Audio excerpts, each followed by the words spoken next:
for he would claim the credit for the victory.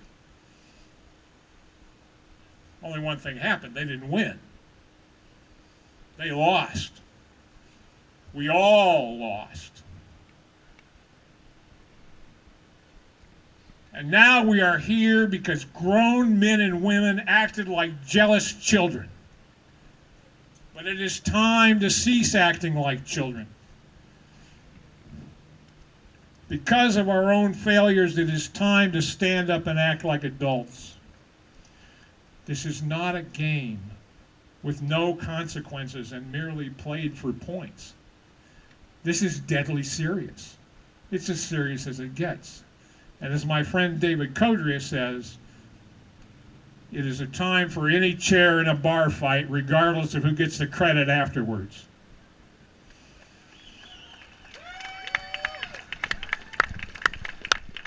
And this means working with the very people who are responsible for I594's win.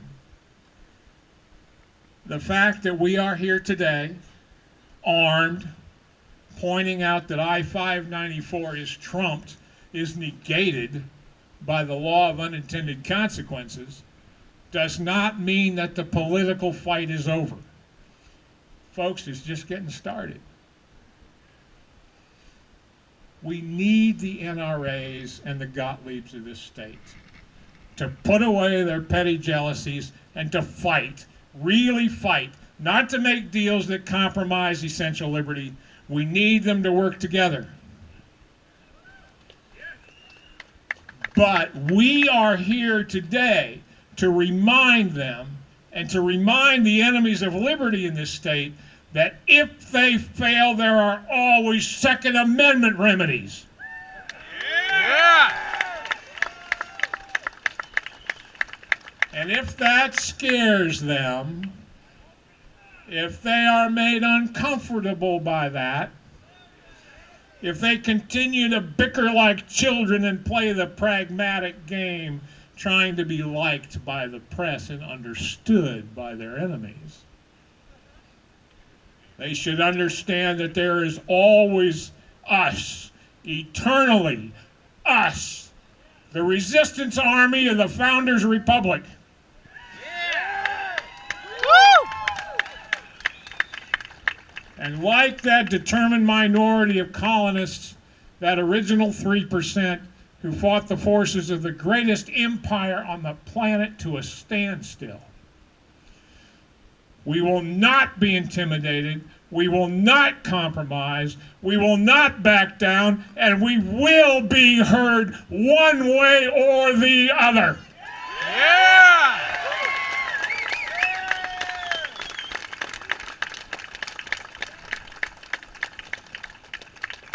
So I say to the deal makers who claim to be on our side, if you want to make a deal, you had bloody well make it based on that reality. To the NRA and the SAF, to Wayne LaPierre and Alan Gottlieb, to all the leaders of every so-called mainstream gun rights group, and yes, even to the domestic enemies of the Constitution like Bloomberg and Allen and Gates, I say, take a good look around you at the reality that one side's failures and the other side's successes have produced. Take a look around at the reality. And that reality is you.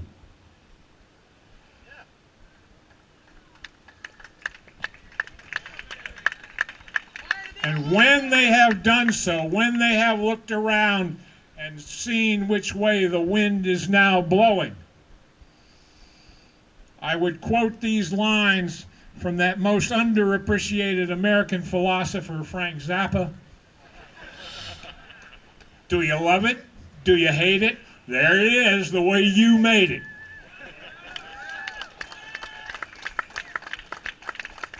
For we are the 3%. We will not fire the first shot, but if needs be, we will fire the last.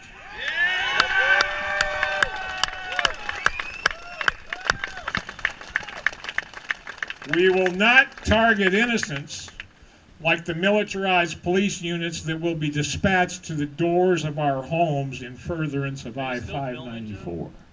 Hey, still, how much do you have left? But we will answer the guilty. 54 minutes left and my battery's almost dead. We are here. We are not going away. If that scares you, then deal with it. But leave us alone. Ease up out of our faces. Take your hands off our liberty and property and keep them to yourselves as the founders intended. Leave us alone. That's all we ask. That's all we demand. Like the flag says, don't tread on me.